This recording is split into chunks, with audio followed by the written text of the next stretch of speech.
Les aires urbaines en France. Le territoire français a profondément changé depuis 50 ans en raison de l'urbanisation qui a modifié les genres de vie et redistribué les populations et les activités économiques. La France a connu une très forte urbanisation. Aujourd'hui, 85% de la population française vit dans une aire urbaine. Les géographes ne parlent plus de villes, mais d'aires urbaines. De quoi sont constitués ces espaces ? Il y a d'abord la ville-centre.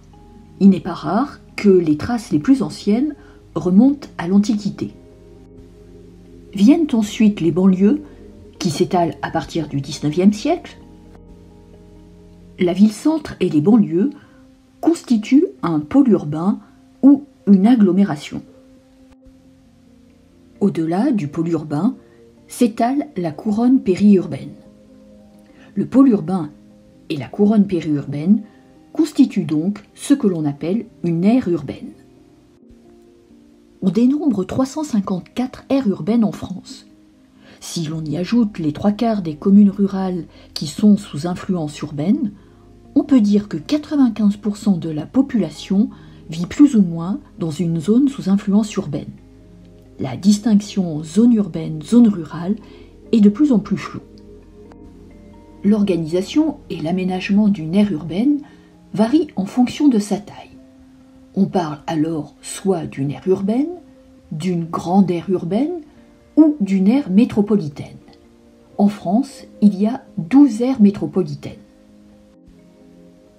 La plus grande est celle de Paris, qui domine l'ensemble du territoire en concentrant 20% de la population. Ces 12 aires métropolitaines sont Paris, on l'a vu, mais également Lille, Strasbourg, Lyon, Grenoble, Nice, Marseille, Montpellier, Toulouse, Bordeaux, Nantes et Rennes.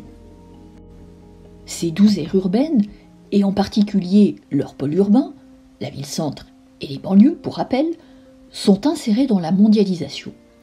Le territoire est marqué par ce que l'on appelle la métropolisation. Cela signifie que ces 12 aires urbaines, ou métropoles, concentrent l'essentiel de la population, des emplois, des activités économiques et des fonctions de commandement de tertiaire supérieur, telles que la recherche, les finances et la communication. Paris est plus qu'une métropole. C'est une ville mondiale, c'est-à-dire une ville qui exerce des fonctions stratégiques à l'échelle planétaire.